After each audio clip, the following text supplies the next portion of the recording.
பூசணிக்காய் கடலப்பருப்பு கிரேவி எப்படி செய்யுதுன்னு பார்க்கலாங்களா? கிரேவின்னு சொல்கிறத விட பொரியல் கூட்டு பொரியல் மாதிரி பூசணிக்காய் கடலப்பருப்பு. எண்ணெய் ஊற்றி கடுகு போட்டுக்கணும்.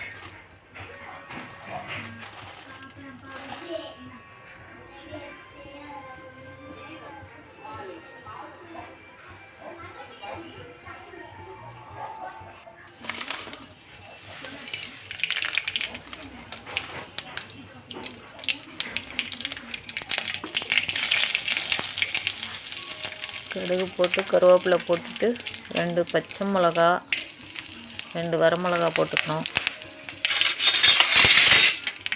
போட்டு நல்லா எண்ணெயில் நல்லா வறுத்துக்கணும். நல்லா வதங்கிடட்டும்.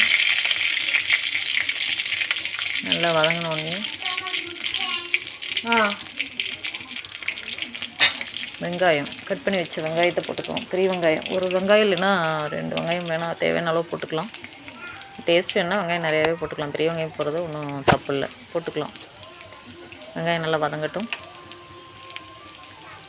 எல்லாத்துக்குமே இந்த பூண்டு இஞ்சி பேஸ்ட்டு யூஸ் பண்ணுறது உடம்புக்கு நல்லது, ஜீரண சக்தியை கொடுக்கும்.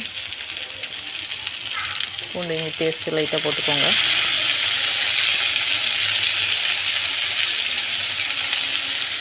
தேவையான அளவு உங்களுக்கு எவ்வளோ வேணுமோ, நான் 1/2 டீஸ்பூன் ஓரளவுக்கு போடுவேன்னா அது என்ன சொல்கிறது, வதங்கினா ஒரு நல்ல வாசம். வெங்காயம் நல்லா வதங்கினோடனே தக்காளி போடுங்க. தக்காளி நல்லா வதங்கட்டும்.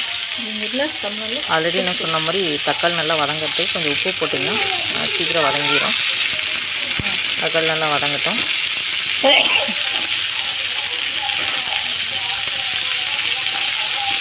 ஆல்ரெடி பச்சை பட்டாணி நம்ம ரொம்ப ஹார்டான பச்சை பட்டாணி இருந்தால் ஊற வச்சு நல்லா வேக வச்சு ஒரு குக்கரில் வேக வச்சு எடுத்து வச்சுக்கலாம். நல்லா வேக வச்சு 4-5 விசில் விட்டு ஹார்டான பச்சை பட்டாணி இருந்தால் நல்லா வேக வச்சு எடுத்து வச்சுக்கிட்டு தக்காளியில் வதங்கினோடனே லைட்டாக மஞ்சள் பொடி போட்டுக்கோங்க. தக்காளி நல்லா வதங்கட்டும்.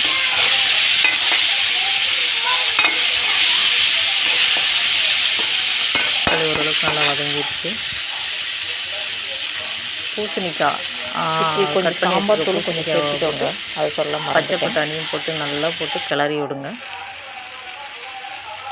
கிளறி விட்டு நல்லா வெந்துடும். அது ஒரே அவியிலே வெந்துடும். வெந்தோடனே தேங்காய் திருவி போட்டு பூசணிக்காய் பச்சை பட்டாணி கூட்டு பொரியல்.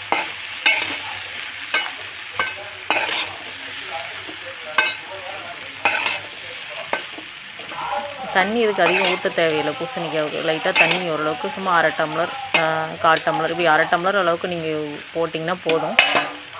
தேங்காய் ஓரளவுக்கு உங்களுக்கு தேவையான அளவு வேணால் போட்டுக்கோங்க. நான் கொஞ்சம் நிறையா போட்டிருக்கேன். தேவையான அளவு போட்டுக்கோங்க. பூசணிக்காய் பட்டாணி கூட்டு பொரியல் செஞ்சு பாருங்கள், நல்லா டேஸ்ட்டாக இருக்கும். பூசணிக்காய் பிடிக்கிறவங்களுக்கு இது நல்லா செஞ்சு சாப்பிட்லாம், நல்லாயிருக்கும். சீரகப்பொடி கொஞ்சம் போட்டுக்கோங்க. சாதாரண சீரகப்பொடி வறுத்து நுணுக்கி வச்சுருந்தா சீரகப்பொடி லைட்டாக தூவிக்கோங்க. போட்டு கிளறி விடுங்க.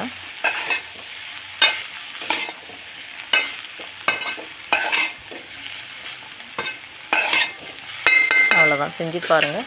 பிடிச்சிருந்தா லைக் பண்ணுங்கள், ஷேர் பண்ணுங்கள், கமெண்ட் பண்ணுங்கள். நன்றி.